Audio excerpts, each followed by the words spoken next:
Happy Tuesday, Dog Nation. My name is Brandon Adams. This is DawgNation Daily, the daily podcast for Georgia Bulldogs fans, presented today by Engineered Solutions of Georgia. Do not adjust your screen. We are a little closer now. We've been kind of want to tighten up the shot a little bit, give you a chance to probably see me a little closer and more up close and personal than you'd probably like. We're going to have a fun show today. Connor Riley stops by later on. He's actually already here, but in the parlance of the show, he'll stop by and be a guest. We'll talk to him about the possibility that JT Daniels makes his debut on Saturday, the possibility that Georgia plays the game at all, given some of the coronavirus stuff happening around the SEC. The spoiler alert on this seems like good news for now.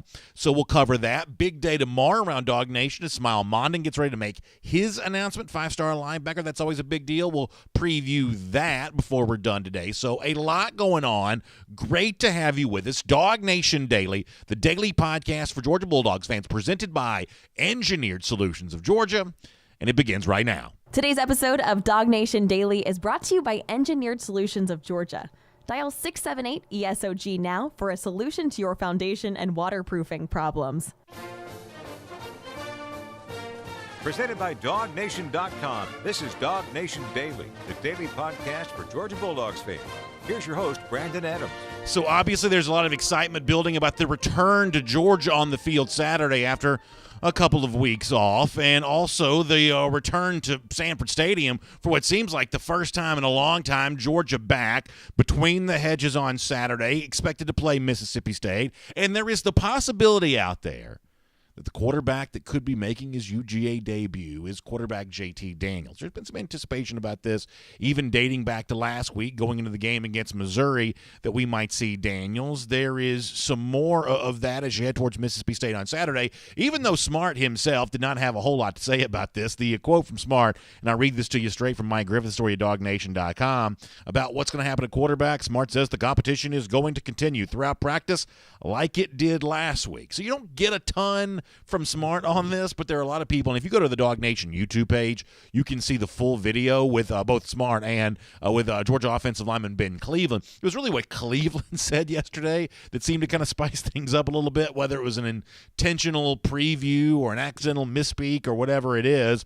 Ben Cleveland says that Daniel's been really focusing on learning the playbook, getting himself healthy, preparing himself for this moment. The two words that kind of leap out there off the page at you is this moment, as if the moment could belong to Daniels on Saturday. That gets a lot of Georgia fans' attention, obviously, given the fact that Georgia fans have seen their team lose a couple of games recently, and quarterback has factored into why that has happened.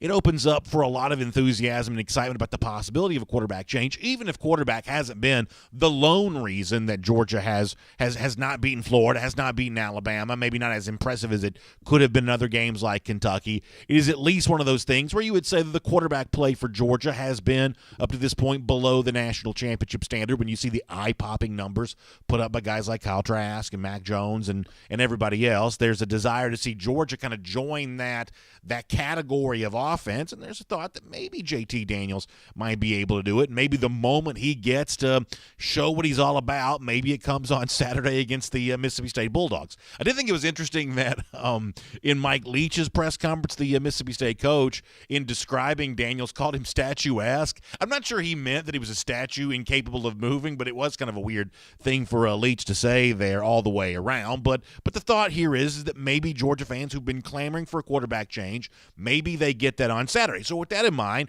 why don't we go back in time here a little bit and look at some of the things that Smart has said about Daniels over the course of the last week, so we can hopefully set, and here's the word you're going to hear me use a lot, phrase you're going to hear me use a lot, if it is indeed Daniels who gets a chance to make a debut on Saturday. It is very important to have realistic expectations for what Daniels is going to be able to do. For as much as it has been frustrating to people, they haven't gotten more of an explanation for why Daniels hasn't been playing. You shouldn't assume the lack of explanation given from Smart means that there is no reason that Daniels hasn't been playing. The assumption that you should make, because the simplest answer is almost always the correct one, the assumption that you should make is, up until now, there has been a reason that Daniels hasn't been playing. And when he does, if he does play on Saturday, we might see some remnants of what it is that has kept Daniels on the bench. Either it's a lack of full health and the mobility with the knee, and we'll hear some of Smart on that coming up in a moment, or some of the rustiness that comes from really not being able to practice very much leading up to all of this, at least maybe as much as he could have, because of the fact that he dealt with a pretty significant knee injury back in 2019. So let's listen to Smart on Daniels here, and let's see if we can establish sort of a realistic level of expectation for what Daniels might be able to do if he gets his chance on Saturday. Let me start with this audio clip right here. I think that I've seen that he's got a quick release. I mean, which I see that every day anyway because he was with us on the scouts. You know what I mean? He's got good command and presence, meaning he understands the offense in terms of timing, communication, snap count, motions, all the things that you want a quarterback to be able to do. He does a good job of that. You can't really judge mobility in our practices, unfortunately, because it's not real. You know, there's no way I can't go out there and go live tackle. I mean, that's not something I can do. So you don't get a clean picture from the scouts because sometimes they're not talented enough to rush the passer and give you the look. The best periods we have are when we go against each other, and we've only had a few of those. We don't do that on Monday, and we did it a little bit today. So it's hard to answer that question with 2 days body of work for really any of those three guys. The three that he's referencing there are the three healthy quarterbacks, not counting Stetson Bennett. At least that was Bennett's status last week. Talking about Dwan Mathis, also talking about Carson Beck. But the initial statement from that on Smart is the reason why there's any excitement about Daniels at all. He looks like a quarterback. Even the name JT Daniels kind of sounds like a quarterback. There's an assumption here that Daniels can play the position because when he's throwing in warm-ups, Smart says quick release, kind of nice throwing mechanics. He just kind of looks like a quarterback. It's easy for anyone to conjure up in their imagination the notion that Daniels might play well because we're kind of preconditioned to assume that Daniels is a good player because he was at USC. He is a former five-star quarterback. He has the credentials we would expect good quarterbacks to have. But you do hear a word of caution there from Smart in terms of the overall evaluation for Daniels being at Georgia might be a little bit lacking because he has legitimately been hurt, and sometimes those injuries have a tendency to linger, especially when it comes to the modern time in which a quarterback keeping a play alive with his legs is a pretty big deal. Not being statuesque, to use the phrase that Leach used a moment ago, is a pretty important thing. So that's that from Kirby on Daniels. Here's a little bit more from last week of Smart evaluating what he's seen from Daniels, what he might be able to do if he gets his chance on Saturday. Here's more. Yeah, he's going to get reps. He's going to get work because, again, we just talked about Stetson. I don't know if he's going to be there or not, So he's gotten – but the great thing about JT is he begged to go down to the scout team to get work when he wasn't early on. He wanted to go down and compete and throw and get better against our defense. So it's not like he's been sitting on the shelf not getting many throws. He's been getting a lot of those. I think the word begged there is kind of an interesting one, that Daniels begged for some scout team work. He begged to get more reps, kind of show what he could do, or maybe work his way back into full playing condition. He wanted that. I think that's probably important to keep in mind because when a guy's not playing, there's the first assumption, the coach is just, keeping him on the bench, doesn't like what he sees, or just being stubborn and safe and sticking with the guy that he has. And then there's the flip side of that coin, the alternate assumption, which is that, hey, maybe Daniels doesn't want to play. Maybe Daniels, doesn't like his own medical situation, or doesn't trust that need, doesn't want to get out there and do that. The notion that Daniels apparently was begging for some scout team work would seem to push back against the notion that it was Daniels' choice not to be playing, or that Daniels had some hesitancy about getting out there and doing that. That doesn't seem to line up with the notion that Daniels was trying to get as much practice work as he could, even volunteering to make himself the scout team quarterback. Here's one more, by the way, of Kirby talking about what he's seen from Daniels and giving us a glimpse and a hint of what we might see if Daniels gets a chance to play on Saturday. JT, down scout team is like Stetson when he was down there before. Sometimes you get to do things without risk rewards because your job down there is to get the ball in the air, throw the ball, service the team, give a good look. And he doesn't. He's not down there all the time. We have Priestley and Jackson Muschamp who do a good job as well. JT likes to go down there and compete and get to throw some, so he spends time with our offense. He's in all the meetings with our offense, and he goes down there and throws every now and then. But JT's got a good arm. There's no doubt about that. And it's one of those deals he's getting better and better every day with mobility, and you feel good that he's able to move around and do some things down there with us. And, again, he's going to get some reps with Stetson out and find out where it is.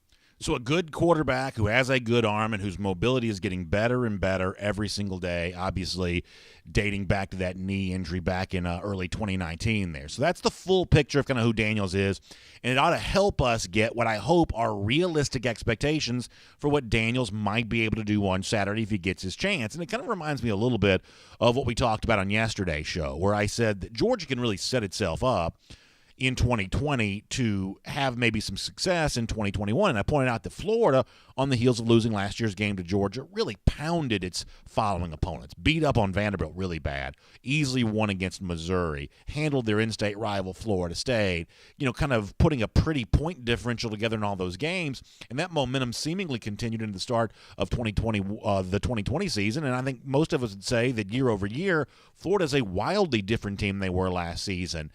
They are much better, much more explosive offensively, and some of that was previewed at the end of the 2019 season. And what I said is, hey, maybe Georgia's got a chance to do that here too. If it can beat up on Mississippi State on Saturday, beat up on South Carolina, Vanderbilt, Missouri, the teams that it still has, games coming up against, we think before the season is done, maybe can also, be that springboard to more success in the 2021 season. And I had some folks reach out to me on Twitter and said, oh, BA, I love that optimism. It sounds good. That's a nice dose of optimism as we kind of head towards this stretch run down the rest of the season. And I think what I wanted to say back in response to that is, hey, I'm not quite so sure this is an optimistic assessment. I mean, I'm obviously, as a Georgia fan, hopeful that Georgia can put together, whether it's Daniels at quarterback or somebody else, big performances, get some easy wins, flex a little bit, make Georgia fans feel better about the situation. I hope that happens too. But I think it's important to note that it's not necessarily an easy thing right now for Georgia to get easy wins, even over supposedly overmatched opponents. Georgia's about a 24, 25-point favorite on Saturday against Mississippi State. In a similar situation a year ago, Georgia lost. Georgia was a big favorite on the road at Kentucky a couple of weeks ago, did not cover that spread. And even if you don't, gamble, as we say all the time, point spreads are about expectations. That's the expected conclusion of a game, and Georgia's had a hard time meeting those expectations recently when it comes to some overmatched opponents. Florida, by comparison, its offense seems to show up every single week. At the end of last season, throughout the 2020 season, Georgia finding a way to do that, to not just take what the defense gives you, but go out and take whatever it wants against teams who have no business, at least theoretically, being on the field against Georgia. That's not necessarily as easy to do as it sounds like it would be, even though Georgia's going to be a pretty big favorite in all these remaining games. In games like that the last couple of seasons, sometimes Georgia's shown up, sometimes it hasn't. So there's still a lot to play for Georgia, for it to demonstrate what it is at the end of this season, what it could be at the start of next season, and who knows, maybe JT Daniels starting on Saturday actually gets a chance to be a part of that. My name is Brandon Adams, and this is DawgNation Daily, the daily podcast for Georgia Bulldogs fans. Good to have you with us, no matter how you get to us today. We're brought to you today by our friends at Engineered Solutions of Georgia.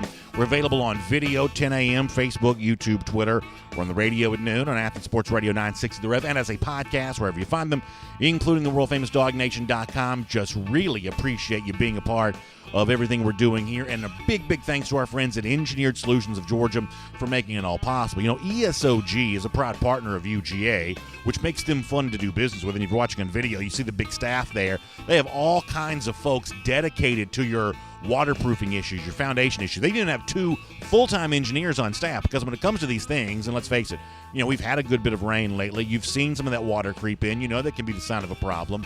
Well, if you face one of those problems, one of the most significant that a homeowner can deal with, you want smart people handling that work for you. That's what ESOG can provide.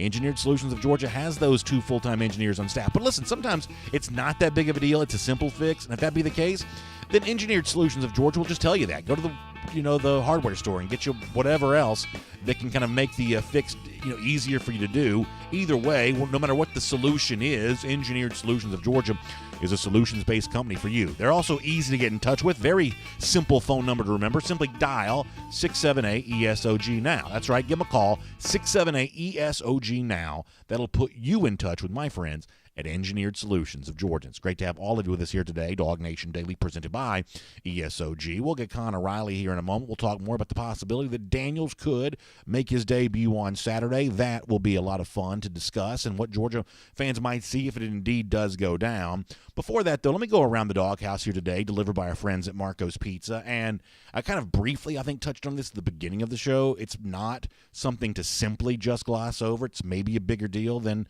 you might think.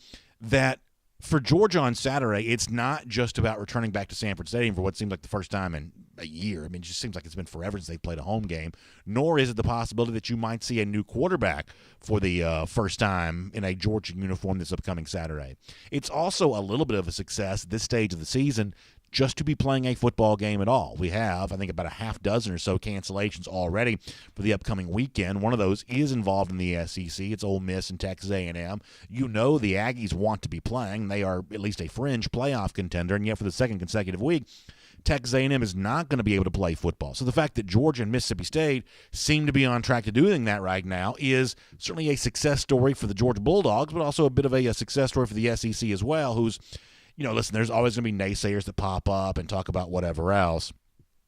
But the fact of the matter is the SEC continues to still do a pretty good job with this. And I think that there were, you know, maybe some some anxiety on the part of the Mississippi State side because they missed their game last week because of, cases within their own program. They're also, dealing with a lot of opt-outs and things like that right now. But Mike Leach struck an optimistic tone about indeed the game taking place on Saturday. Brandon Zimmerman's a reporter. He tweets this out yesterday that Mississippi State coach Mike Leach says his team is preparing to play Georgia on Saturday, and he jokingly asked the media to alert him if they hear differently. So it seems like right now the game is on track to take place on Saturday. That's good news for Georgia fans who just want to see their team play again after having been a while here. And the Dogs, the team itself, is looking to hopefully get back to their winning ways after the disappointment of the cocktail party. And frankly, it's another one of these attempts by the SEC to keep the season on the rails. And at least as far as the two Bulldogs teams go, it sounds like they're on track to be able to do that on Saturday. So that is certainly good news for now. It is Around the Doghouse. It's delivered today by our friends at Marco's Pizza, America's most beloved pizza, because it's real.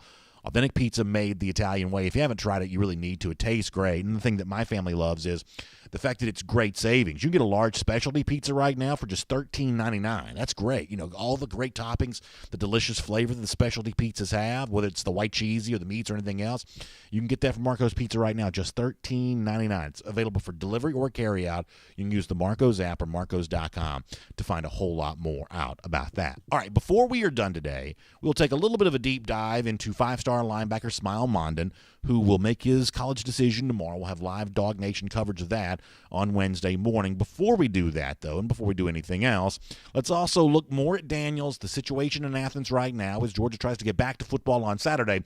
Let's welcome in Connor Riley to DawgNation Daily, presented by Engineered Solutions of Georgia.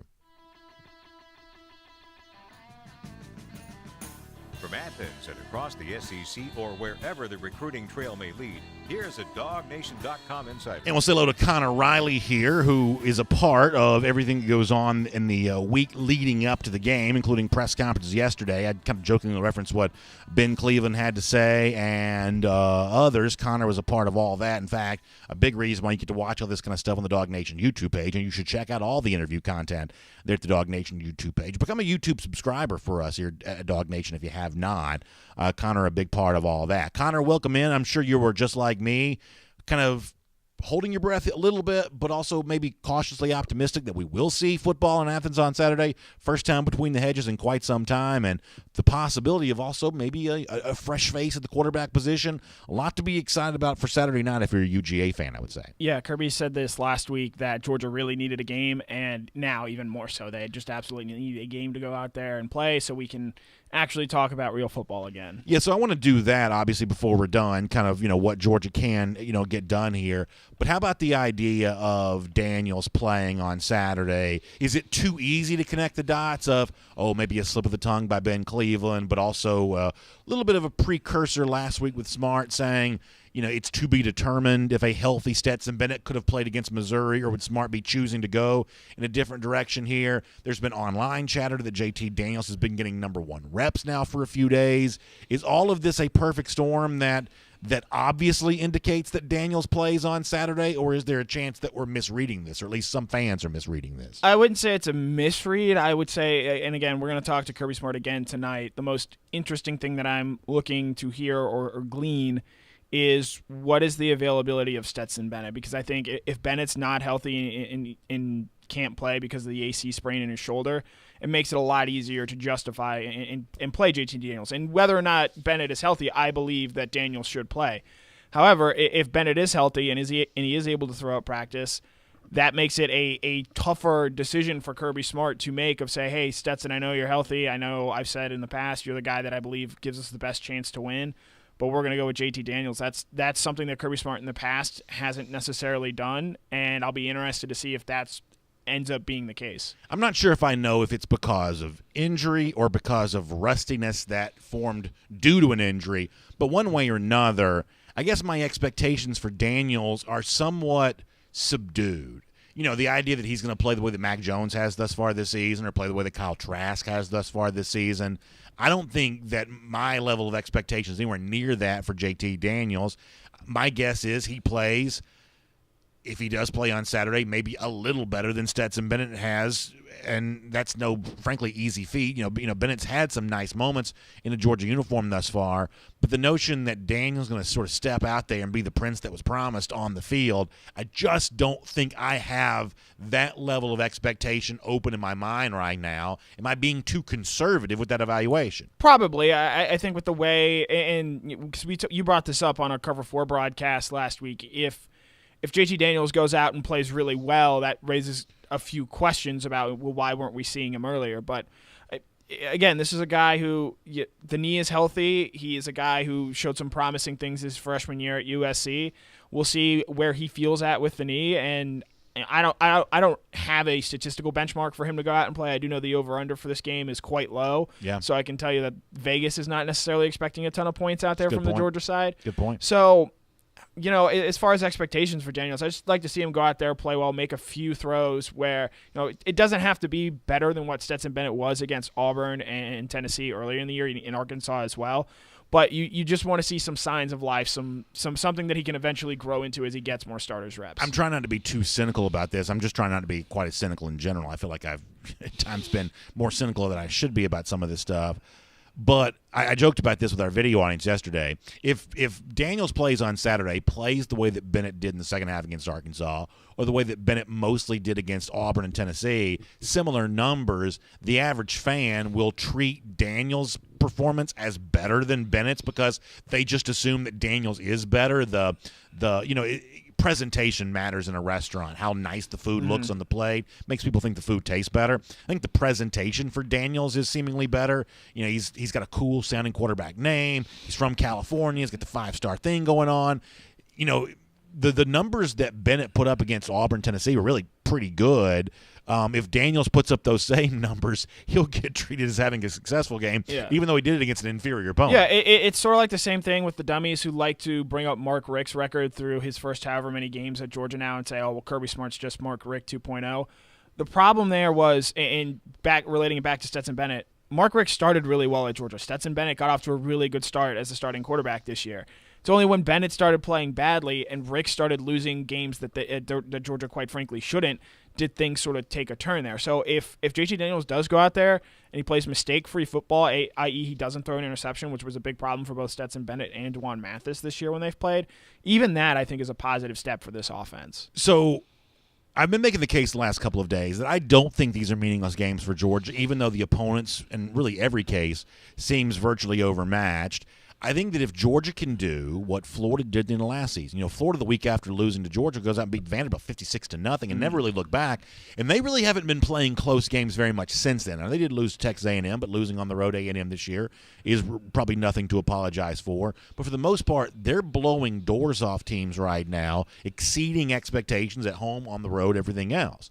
Georgia has not had such an easy time of doing that. And I do think the way that Florida has performed against overmatched opponents should have been a little bit of a predictor that they were ready to be more competitive against Georgia than they had been the last couple of years under Dan Mullen. And maybe similarly speaking, the fact that Georgia has kind of eked by some of these, what we would think of as overmatched SEC opponents. Maybe a little bit of a predictor that Georgia had regressed just a little bit. So if Georgia goes out there and beats a 25-point underdog on Saturday by 35 points, I'm going to take that as a good sign that maybe this team really is ready to be in a better position in 2020. Maybe the Monken offense is taking hold. I'd say the same thing about Vanderbilt, the same thing about South Carolina, the same thing about Missouri, that while Georgia's going to be a huge favorite in all these games, meeting the expectations as a favorite, Georgia just hasn't done that. Not against Kentucky this year, lost to South Carolina last year. The A&M game last year was closer than it was supposed to be. The Arkansas game after a half this year was really pretty ugly, even though Georgia was a 4-touchdown favorite there. Georgia meeting expectations as a big favorite would actually tell me a lot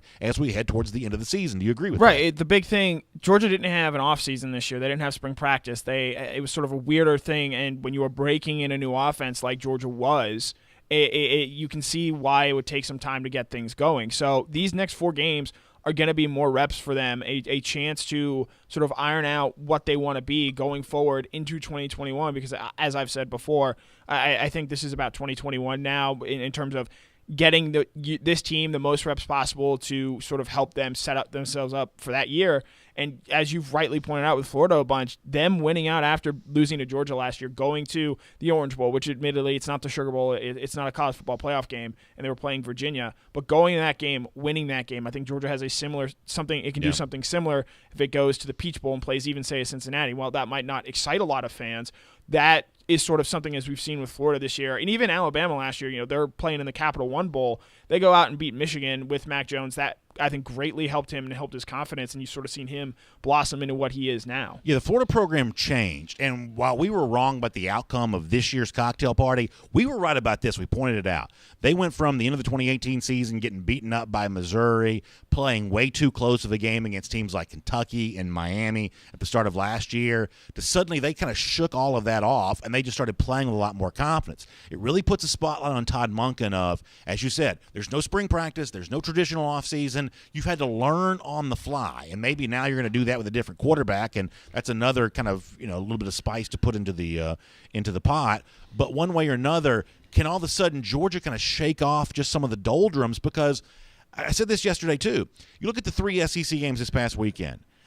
To me, I don't want to make too much of this, but it's very interesting that the 2 teams that are the most fun are the teams that pulled away from their opponent over the course of the game. The Kentucky team that's a little bit more eat your vegetables. They play a lot of defense. They run the football. It's Vanderbilt that's kind of eking closer to them as the game goes along. And I just think there's something to that, hey, if Georgia can be fun to watch here over the course of these last 4 games, find some rhythm offensively, that ought to be a nice precursor to maybe a bowl game, which you might be able to do next season. Right, and Kirby Smart's big of you play the way you practice.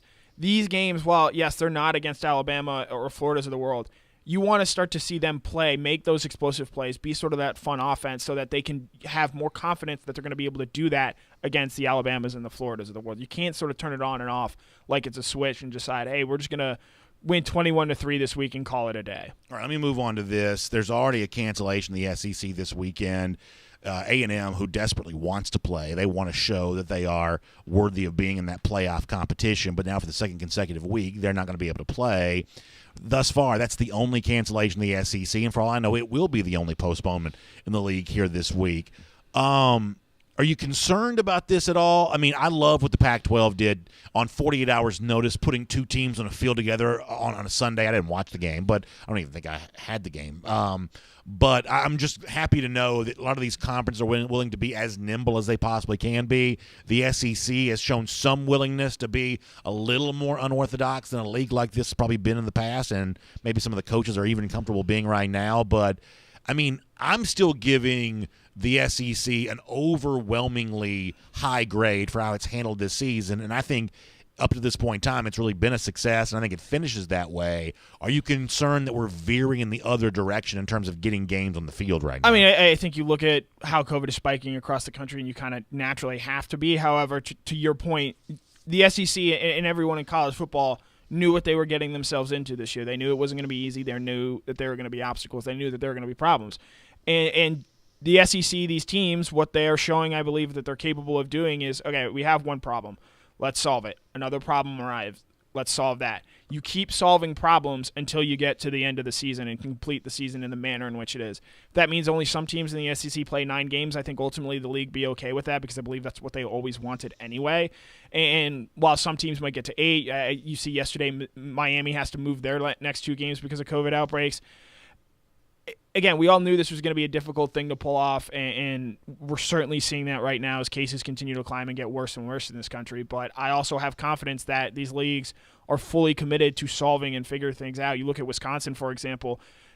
They go out, play great against Illinois. They miss their next 2 games because of a COVID outbreak there. They come back against Michigan. They win 49-11, and it looks like they're going to be on the way to where they want to ultimately be. Yeah, I mean, I think the league has determined, as much as it pains me to say this, we know who the best teams in both these divisions are. As I said before, I would like to see more of Texas A&M to see, can they be a legit 9-1? Can they be the second best team in the SEC with a chance? I mean, let's face it, if Florida wins the SEC, A&M would have a decent case to be taken as a playoff team ahead of SEC champion Florida, and don't think I wouldn't be there to make that case. I'd have a good time with that. So I'd like to see more of A&M, but for the most part, the SEC has at least given us enough competition that the hierarchy has kind of been established here. And, of course, near the bottom of that hierarchy is the South Carolina Gamecocks right now, and they have taken the decisive step of moving on from Coach Will Muschamp. Following the tea leaves on this with some of the booster stuff, guys willing to go on the record, some guys that didn't want to. It was a little hard to tell where this was going, but after the Ole Miss game on Saturday, the play card for Lane Kiffin goes up in the air in celebration, and that was essentially the death knell for the Muschamp era. And now there's all these rumors about the possibility of Hugh Freeze, or does Freeze really want the job? I know Freeze talked to Brandon Marcel from 24/7 Sports, and I just think I love coaching rumors. I'm excited about the fact that they're already here. It's much like Christmas. It seems to come early and earlier each and every year. So I'm here for all these. I know you wrote about this at DawgNation.com today. Give us a little preview of how you think the opening in South Carolina impacts UGA, because this is obviously a border, neighboring border state rival here that's looking to make a big hire at coach. Yeah, and Ray Tanner, the athletic director there, has come out and said, we're looking for an offensive guy. We're looking for a guy who wants to come out and score points. Hugh Freeze fits that definition to a T. Does he ultimately end up taking that job? We'll see. We've talked about this off air. I do think if he waits a little bit and is a little bit more patient, he could potentially get a better job than South Carolina. So it'll be interesting to see. Billy Napier is another guy to throw out there. The name we talked about, Shane Beamer, I think is interesting as well. But even you look at this season and sort of the impact it's already had. Mike Bobo is going to be the interim head coach there. It's a name Georgia fans obviously know very well. Yesterday, their best defensive player, J.C. Horn, he opts out for the season, right. And I wouldn't be surprised if you don't see a few more of those. And then even from a recruiting standpoint, Muschamp, I think we both agree, is a very good recruiter, and he had sort of gotten South Carolina to its ceiling there of what they could do and who they could recruit there. But a name like Freeze goes in, that excites the fan base. Maybe that opens a few more doors. And most importantly, I'm interested to see now what happens with Gunnar Stockton.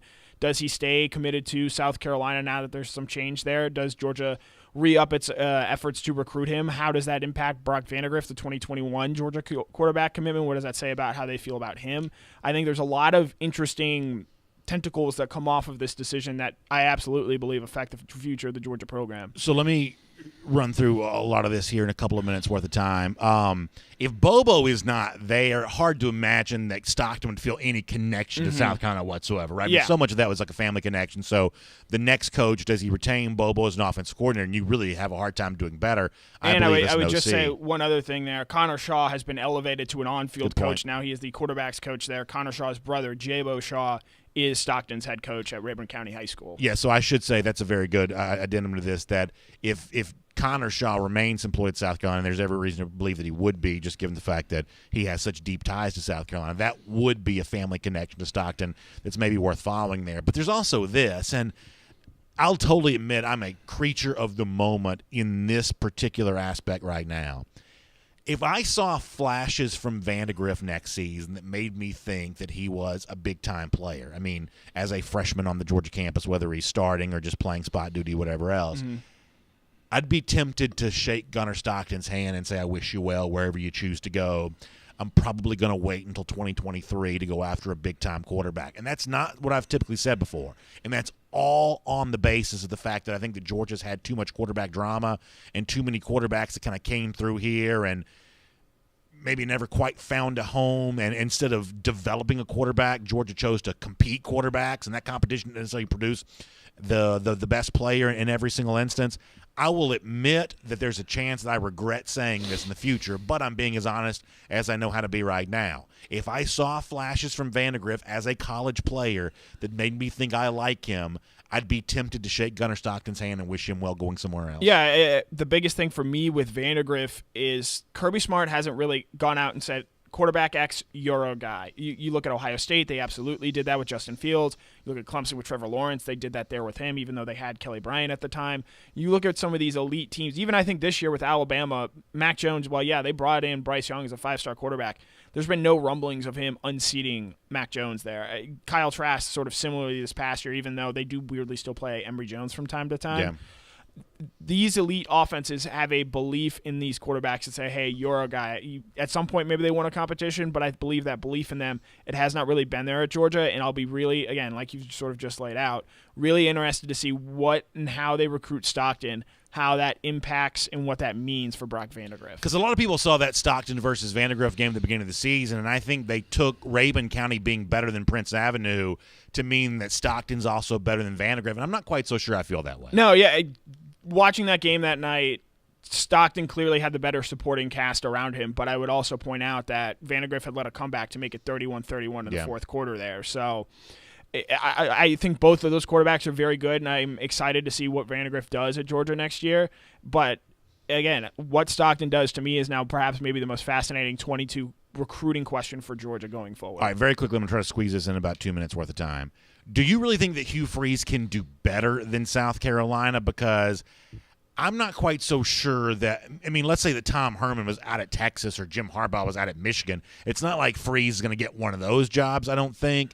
If he wants to leave Liberty, and, who knows, maybe there's a chance that right now he doesn't. But if he wants to leave Liberty, I'm not quite so sure that the next job ahead of South Carolina is one that Freeze can get right now with all the baggage that he's had.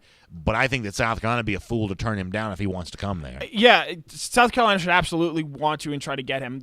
For me, the question is, what does Freeze want to do? He said he's publicly loved it at Liberty. He's recently signed a contract extension there through 2026. So for me with Freeze, it's because right now South Carolina is probably going to be the only opening in the SEC. But maybe a year from now, you look ahead, maybe things continue to fall off the rails there at LSU. Maybe Auburn does what Auburn seemingly does every year. Do they, how they finish this season? Does that potentially make Auburn a job that could come open? I think patience might be the best thing here for Freeze, because whether it's now and I have no reason to doubt that he's not going to be even more successful going forward. He has a chance to really make himself an even bigger name than he is right now, and I ultimately believe if you're willing to overlook the baggage, and I believe most SEC fan bases are right now, especially when you're willing to dump $15 million into a Will Muschamp buyout, I think ultimately Freeze has the potential to ultimately maybe work himself into being an option at, say, a Texas, an LSU, an Auburn, etc. So you think he could get a Texas job? That's kind of interesting. I do. That's interesting. That's very interesting. I know that Tanner said that they're looking offense here, but there's also some Brent Venables rumblings yesterday. I think Venables actually straight out flat asked about it. If you could take a peg down of your in-state rival, would that maybe cause you to at least consider going defense? Not only because maybe Venables is a good coach, but also because it would lessen the success that maybe Clemson has had. To an extent, yeah, and I think that rivalry so much defines what South Carolina is right now and how they're seen nationally. But Given what Muschamp was and is, I don't see how Venables is all that different. And for me, it sounds like South Carolina made the change because stylistically they just want to be different than what they have been under Will Muschamp. If they hired Hugh Freeze, it'd be a problem for Georgia. I'm not saying that Freeze would overtake Georgia, but when you battle him, and I mean, he beat Smart head-to-head twice in 2014 and 2015, that he wouldn't have to have elite personnel to make a very effective offense. I mean, Malik Willis is the perfect example of that. I believe he beat him again in 2016, if I'm not mistaken, too. Oh, yeah, that's right, when Smart was head coach of Georgia. That's a very good point. Yeah, so 3 years in a row, Freeze beat Kirby, including Kirby's first year when Georgia went to Ole Miss. It's a very good point. He is a brilliant offensive mind, and say what you will about some of his personal baggage, his presence in the SEC would be a real problem. That's before you get into whatever he'd be doing. in recruiting. And don't think everybody would have their binoculars out for whatever that turns out to be. Connor, good stuff. I look forward to reading it at DawgNation.com. Yep, as always, it was a pleasure. Let's take a look around the rest of the league. This is SEC Through. So let me say one more thing about this South Carolina issue, and I think this is important. I'm obviously not a Gamecocks fan, but it always strikes me as really annoying when national media types, and gosh knows there's plenty about them that's annoying as it is, but when the national media types look in on a place like South Carolina and essentially look down on it to say, well, who is South Carolina to want to win more than 7 games? They ought to win. They ought to just be happy for a winning record and, build a statue for whatever coach that does that. Who are they to want to aspire to more than this? And, stuff like that is always really annoying to me because why wouldn't every program pursue as much greatness as they can possibly get? And just because you don't achieve it, does that mean you stop trying to pursue it? And, some people look at the situation as immoral, that South Carolina is buying out Will. I've heard the word immoral used to describe Will Muschamp being bought out by the Gamecocks to the tune of about $13 million. And I think it's a total of about 15 when you kind of factor in the full staff that might eventually be bought out here. My question, though, is why would it be immoral? Who's being hurt by this? This is not money being taken from anybody else to be given to Will Muschamp. This is money that has already been agreed to here, coming from the kind of the pot of money that's only available to athletics anyway. And by the way, we've seen how financially rewarding a very successful coach can be. So the investment on the front end to find someone who might be better, oftentimes it pays off. I mean, the truth is, while Clemson had been a slightly better program than South Carolina for a long time, Clemson as a program wasn't much better than the Gamecocks, and sure enough, they swung for the fences, and look how it's worked out for them. It's unlikely to work out for South Carolina that way, but that doesn't mean you stop trying. I mean, it'd be the same thing with Georgia.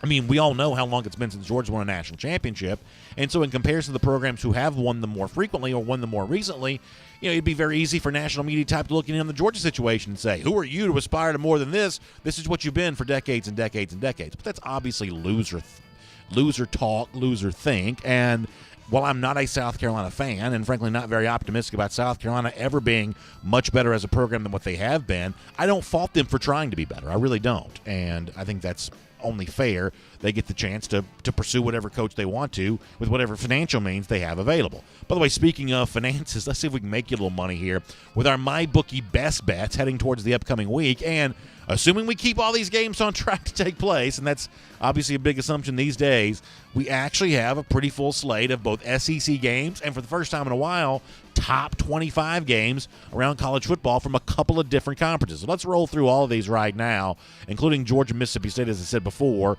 Georgia opened around 23, 24 points. It's up to about 25 now for the Dogs as a favorite over Mississippi State. The Maroon Bulldogs have been terrible thus far this year. Vanderbilt, who has covered 2 straight, both those away from home, now comes back to Nashville to host Florida. Florida staring at a 31.5-point number. It kills me to say this. I just don't think that Florida can be slowed down right now. The absence of Kyle Pitts doesn't seem to matter. Florida putting up huge points, huge totals against everyone. I don't like it, but I have to acknowledge it is taking place. Minus the 31.5. I probably like the Gators on Saturday, even on the road. How interesting is this, by the way? What if I told you back in the summertime that late in the season, Arkansas would be hosting LSU, and Arkansas would be favored in the game? This is fascinating. And, by the way, Arkansas actually opened as a bigger favorite than this. They were about a 2.5-point favorite to open against LSU. It's now down to about 1. I think that you understand why the steam is coming in on the side of LSU on this. But nonetheless, it is a phenomenal accomplishment just to see the Hogs favored here in this spot against LSU on Saturday. Golden Boot, I think they play for. There aren't a lot of trophy games in the SEC. That's more of a Big Ten thing, Floyd of Rosedale, things like that. But I do believe LSU and Arkansas play for a Golden Boot. So that goes down on Saturday with the Hogs as a 1-point favorite. This thing was Friday after Thanksgiving for a long time. That belongs to Arkansas and Missouri now. Another 30-point number for the Crimson Tide hosting Kentucky. Kentucky did not get the cover against Vanderbilt this past Saturday. Alabama easily covered a 30-point number last time it played against Mississippi State. Crimson Tide have had no trouble with those big numbers thus far this season. Auburn hosts Tennessee. Easy to imagine the Tennessee season is essentially just about done now. Auburn's also been pretty good at home. I would say the Tigers here are probably worth a pretty strong look as just a 10-point favorite. I could see them pretty easily covering that against Tennessee. That's one of the games on Saturday I kind of like. Connor mentioned J.C. Horn is opted out for South Carolina. They host Missouri. They're only 5.5-point underdogs here, so it's not a huge number for South Carolina at home, but it's difficult to imagine what they are playing for unless they really want to rally behind the interim coach Mike Bobo. That is a very weird game to get a feel on. I'd probably stay away from that all the way around. I'm not sure Missouri's good enough to go on the road and win easily, even against a lame duck South Carolina. But if you like the number, it's not very big on either side there. Outside the SEC, we've got a fun crop of top 25 games. How about top 10 ranked Indiana going to Ohio State? Buckeyes, of course, didn't get a chance to play their game last Saturday against Maryland. They'll now host the Hoosiers as 20.5-point favorites. This is one, until I see Ohio State stumble with anybody, they're an automatic take for me. I actually don't think Indiana's that bad. What they've got the quarterback position, really they've been on a little bit of a run here the last couple of years. I don't think they're a bad team. But until I see Ohio State stumble, especially at home, no crowd, but still it's in Columbus, I'm just assuming that Ohio State's going to be a steamroller thus far this year, so keep that in mind as a 20.5-point favorite. Northwestern's also undefeated, could win the Big Ten West. They are 7.5-point home underdogs, though, against Wisconsin. Wisconsin fresh off an absolute pasting of Michigan. Not really quite sure how good either of these two teams are, but it's been a pretty good defensive showing for the Wildcats thus far this season. And then Bedlam. Out of the Pac-12, out of the Big 12, we have Oklahoma State at Oklahoma. The Bedlam rivalry here. Sooners are 7-point home favorite. Back in the top 25 is Oklahoma again as well. So a little bit of juice for the Sooners and the Cowboys. We will keep that in mind. Only a small number there for the for the Sooners. So maybe keep that in the back of your mind as we head towards the weekend. By the way, speaking of college football and the weekend to come, obviously, I'll give you my thoughts on the game, but many of you have better expertise than me when it comes to picking these. You know how to pick some winners.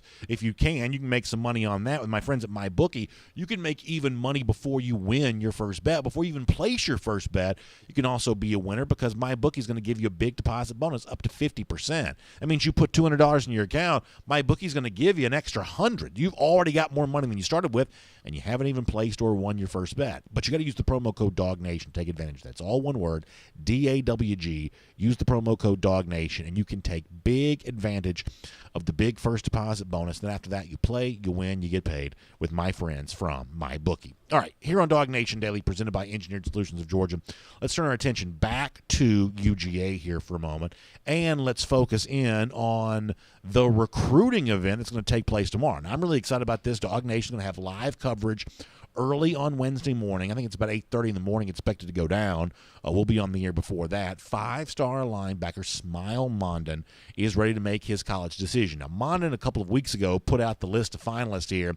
I'll show you this on your screen. You see the Vols, you see LSU, you see Auburn, you see Florida, you see Georgia. I think the acquiring minds have, for the most part, kind of decided here that the really, of that top 5, it's really more of a top 3 of Tennessee and Auburn and Georgia, and maybe even now it's Georgia with a little bit of a pursuit from the Vols here. There was some online chatter. I know that Jeff mentioned this when he joined us this past Friday on DawgNation Daily, that Mondon might go take a peek at Tennessee one more time before he makes his decision, but that's kind of where things are. This is also a guy that's been pretty quiet all the way around when it comes to his recruiting process, and Mondon's a guy that, at one point in time, said that he didn't really feel like he had been impacted too much by the absence of official visits, the weirdness of this year. But I think about him sometimes when I think about just how much has been lost by this entire class of 2021. There was a video the AJC did with Mondon before the start of the season. He was talking about how he wasn't even sure he's going to get to play high school football this year, and of course, then Mondon's also dealt with an injury on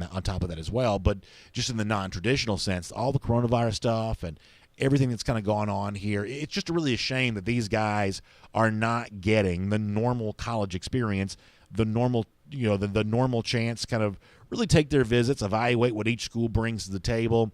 But Mondin apparently comfortable enough that he's ready to make his decision tomorrow. We're really proud to be there as he gets ready to do that. If you go back and look at the story that Jeff wrote with Smile all the way back in October, when Mondin was kind of breaking down the way he felt about Florida, the way that he felt about Auburn, the way that he felt about LSU, the way that he felt about Tennessee, what Smile said at the time about Georgia still kind of jumps out at me here. He says, I've got a good relationship with a couple of coaches on that staff. He says, I've been there a couple of times, so I'm comfortable there. I'm comfortable at all the places, but it's like home at Georgia. Listen to that. He says, I'm comfortable at all of the places in my top 5, but Georgia feels like home. It's just really hard to put a finger on it right now. There's not one specific thing that makes them stand out. And if you're a Georgia fan, the answer that Mondin gave on the Dogs going back to October is one that I think you feel pretty good about.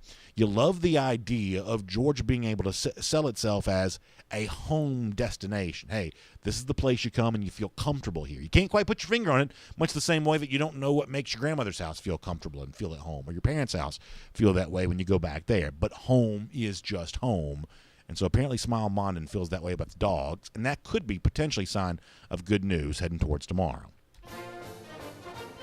So obviously I think you're still going to take seriously the pursuit of a program like Tennessee, maybe a program like Auburn, because there are reasons why you've heard about them thus far in this pursuit.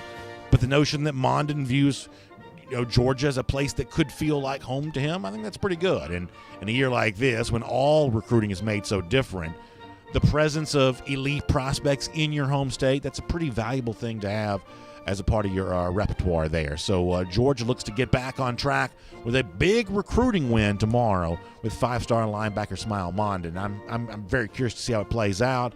Looking forward to seeing that young man have a great ceremony there at his school, and really excited about being able to bring some DawgNation coverage of that to you here tomorrow morning. It'll be presented by Kroger. We'll get going a little after 8 a.m., heading towards Smile Mondin there around 8:30. Thanks for being here on DawgNation Daily, presented by Engineered Solutions of Georgia today. Hope all of you have a great day, and we'll see you back here again tomorrow. And on video. Connor, you want to hit that mic there for a second? I'm getting a little bit of, yeah, there you go. Just in case you start cursing or something like that in the control room. We don't want that going on over the air. Connor's mic was still on. But appreciate all of you being here for our R.S. Andrews Cool Down. Air conditioning, heating, plumbing, electric. You can trust R.S. Andrews to do all of that for you. They do all of that for us here. All those systems behind the walls in your house, you don't really know how those work. I have no idea how any of that stuff works. But R.S. Andrews does know. They dedicate their lives to plumbing systems and electrical systems and, air conditioning, heating. But the heat was on in my house last night. It was cold. It's cold this morning when I woke up. My family's very cold-natured. I'm not really cold-natured. I'd be sort of okay without heat forever, but my family is not like that. They want the heating system to work. So if yours is maybe the same way, family that gets cold easily, you want to make sure that heating system is cranked up and ready to go. Get some peace of mind by getting it tuned back up to factory fresh specs. Just find my friends at R.S. Andrews online at rsandrews.com. All right, with that said, let me get a few comments here. I think I'll start on YouTube first today. I can't actually remember where I started yesterday, so I'll do YouTube first today. We'll take a few comments, and we'll let you get on with your day after that. All right, let's see what else. Green Soldier says Mullen hasn't been good against top 10, top 25 teams. This is literally the first year. And that's true for Green Soldier, that when it comes to winning those kinds of games, that's not something that Mullen's really done. And, the results have even been mixed this year in that regard. Lost the game to Texas A&M. But one of the things that I have liked about Florida, we have talked about this the last couple of days, is the way in which they started just really beating up on those bad teams in which Florida was a big favorite over. They really asserted themselves in those games. Alabama's been good at that. Alabama's gone almost 100 games without losing to an unranked opponent, and in recent years, they're winning those games by very comfortable margins. They were favored by 30 against Mississippi State, had no problem covering that number. On Saturday against Kentucky, my assumption is they'll have no trouble with the Wildcats either. Being good, being at your best against an overmatched opponent, not one of those things where the fans are left to say, well, I guess we're saving the real offense for the following game. Don't want to put too much on film so-and-so can see it. That's just not what good teams do. They put it all on film every single week and say, I dare you to try to stop it. That's what Georgia needs to try to work on being able to do.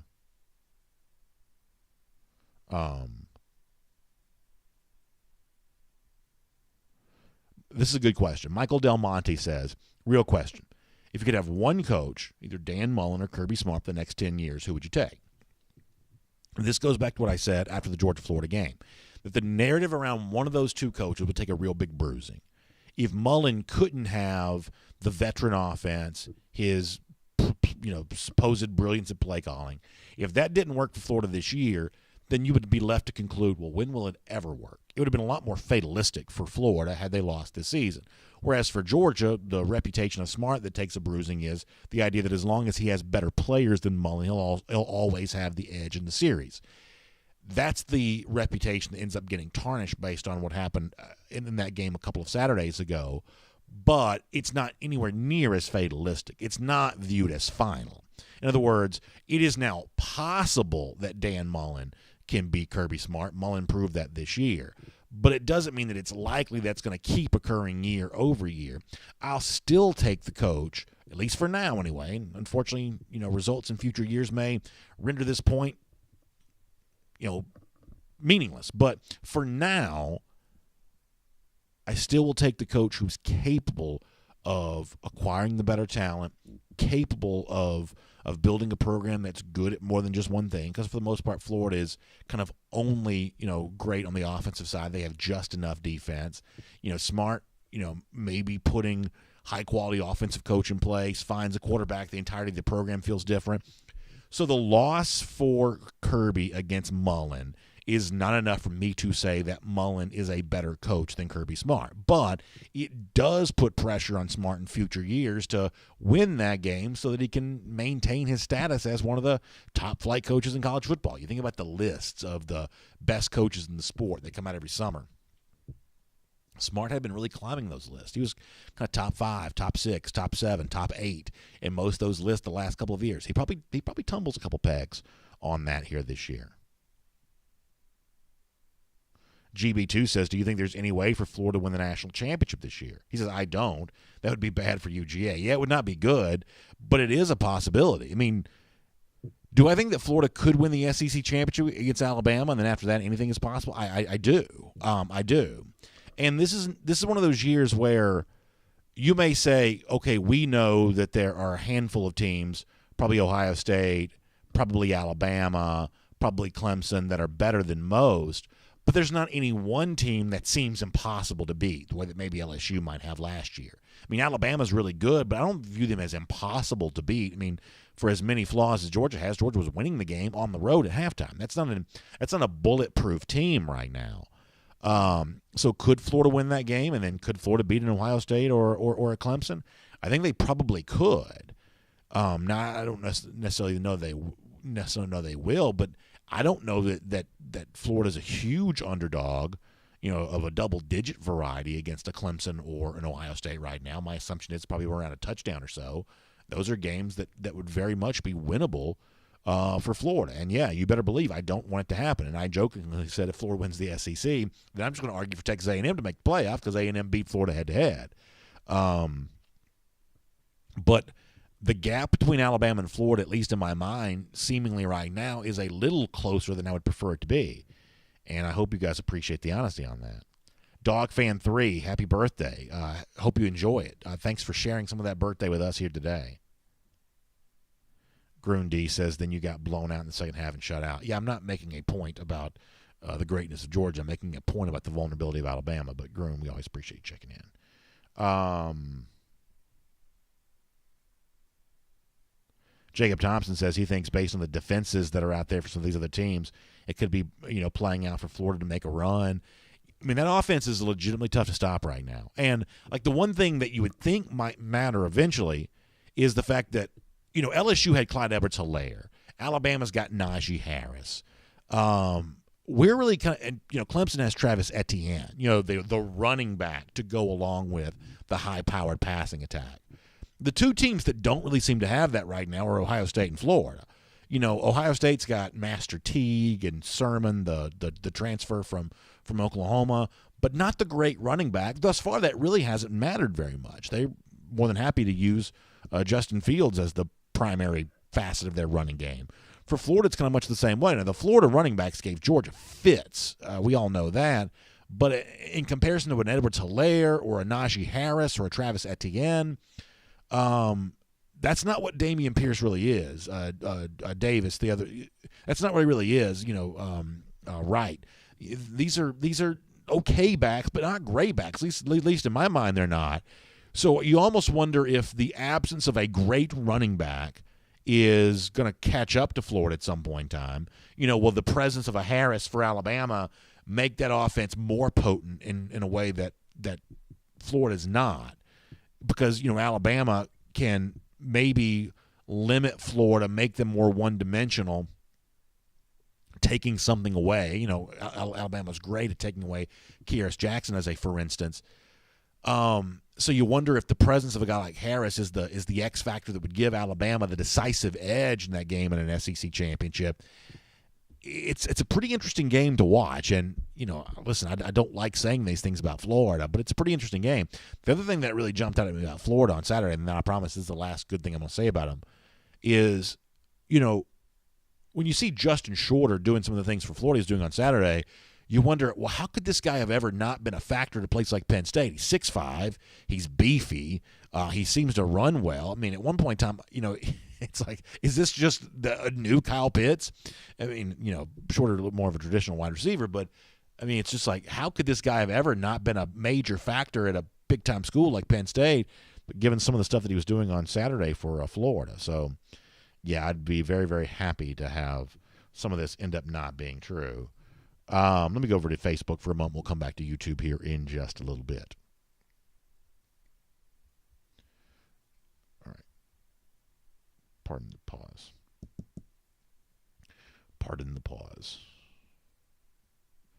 All right, over here on the Facebook side of things here for a moment, a couple of comments over here, and then we'll get ready to let y'all get going on a Saturday. Boy, this is going slow as soon as these pull up. All right, here we go. John Shaw says, I can't stand Darth Mullen. Yeah, I'm right there with you. Kathy Aguavia Green on the subject of Carson Beck, what his future might hold. Yeah, it's a weird situation in the fact that, we hear so much about these guys on their way into campus, and the assumption is that, well, they ought to be playing right away. I really feel like that what is happening with Beck is a little bit more of a traditional timeline than maybe some people have given it credit for. Kathy, I think that the problem is, like DeJuan Mathis is only a redshirt freshman, right? And he's only just recently even been able to practice because he dealt with a pretty serious, illness recovery a year ago, or surgery recovery, I guess is the better way to say that. It was not an on-field injury. It was a medical procedure, and the recovery from that, which is a little bit more significant. So this is a guy that not only is inexperienced because he's only a redshirt freshman, but he's also inexperienced, and then he was only able to start practicing near the end of last year. So here you have this guy, green as he can be, put out there on the field, Arkansas, does not play well, plays a little bit against Florida, does not play well there either. And now there's a pocket of Georgia fans who would say, well, I never want to see him play again. I've seen all I ever need to see from DeJuan Mathis.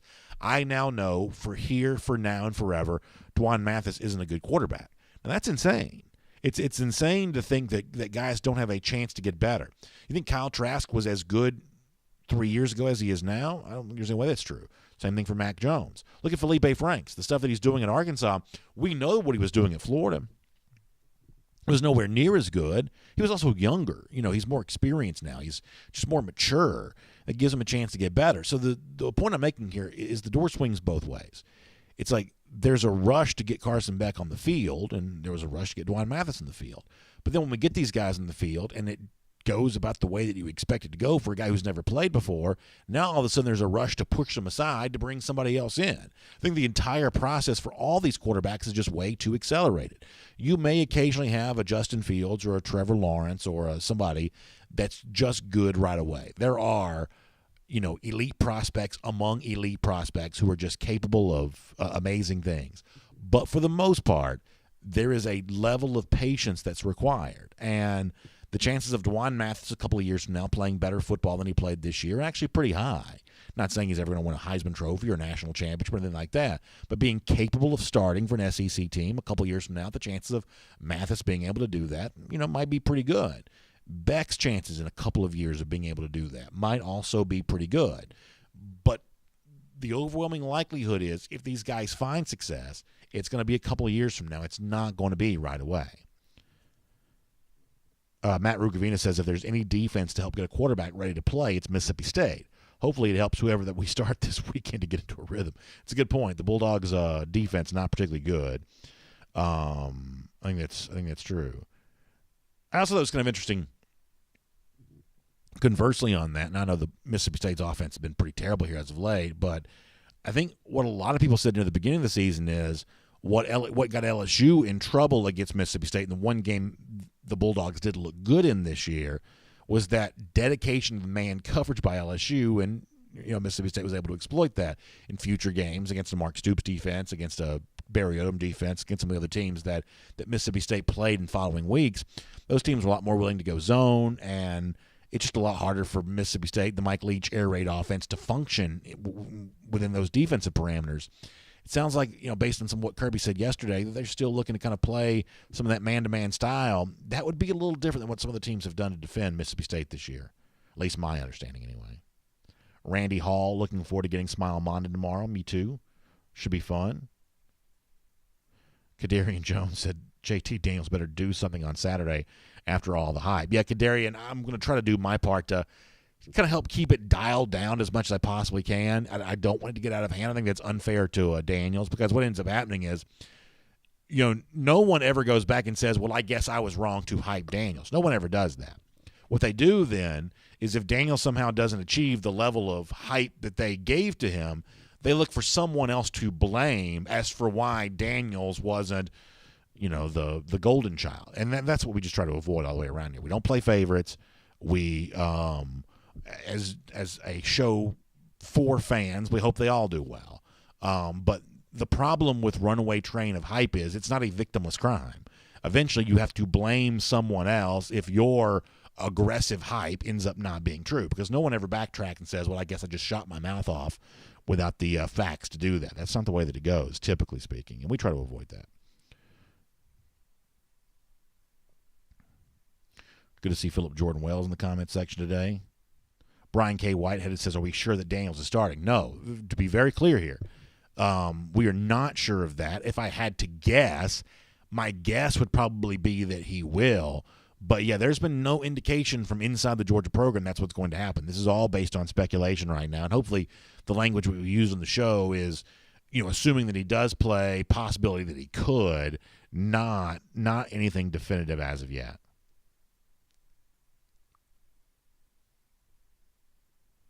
Kathy Aquavi Green says anyone can get better. It never happens overnight. But now we've seen two quarterbacks in the SEC experience exponential growth in 1 year. There's a formula that works, and UGA needs to pay attention. I think it's an interesting comment from Kathy.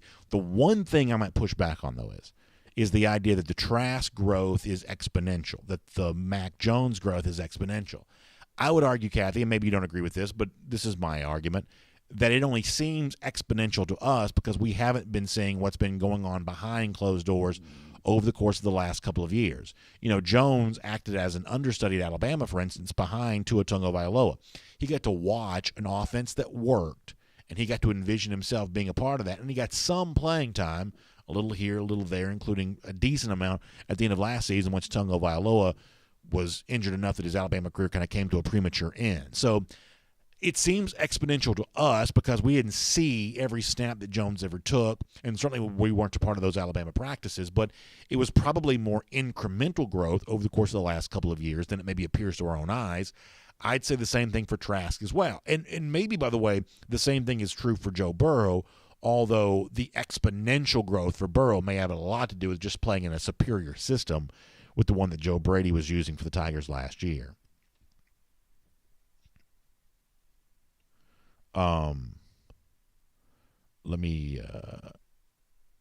Okay, and Kathy said it was Burrow and Trask specifically. And the Burrow case, you may be right about that.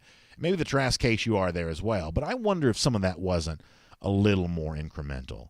But I appreciate your point, though, Kathy, for sure. All right, we're going to get like one or two more, and then we're going to go.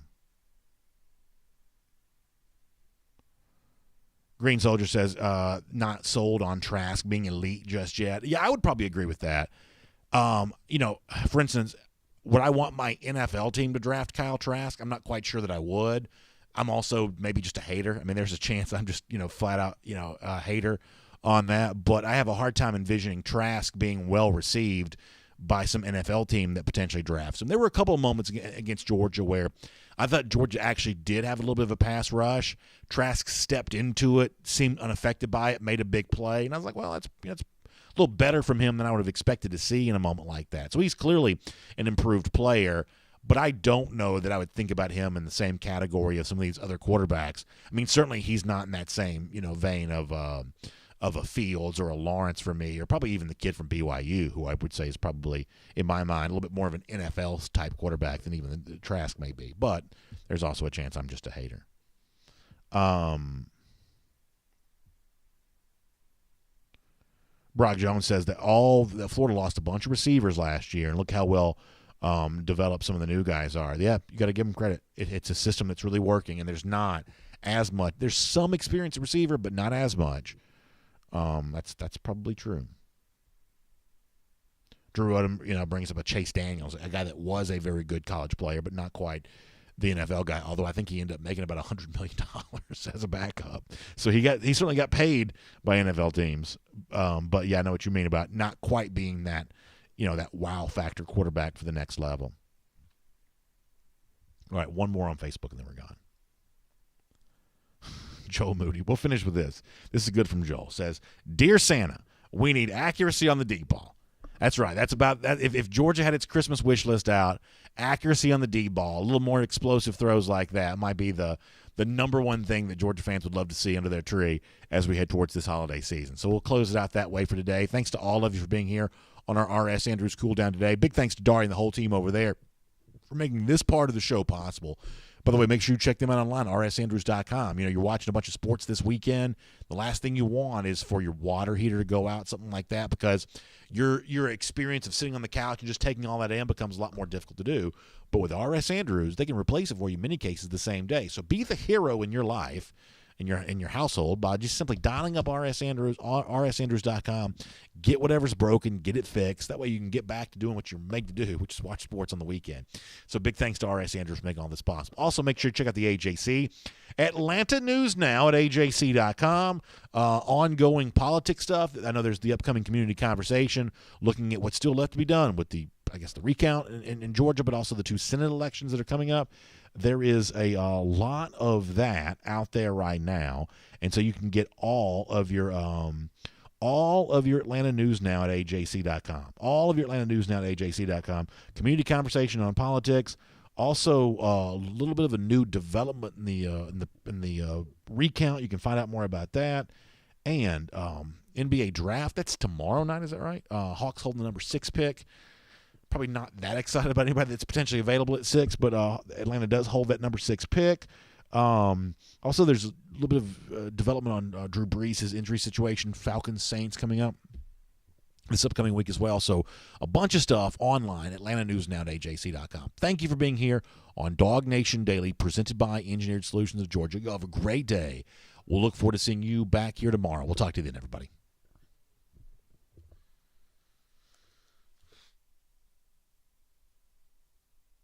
We'll talk to you then, everybody.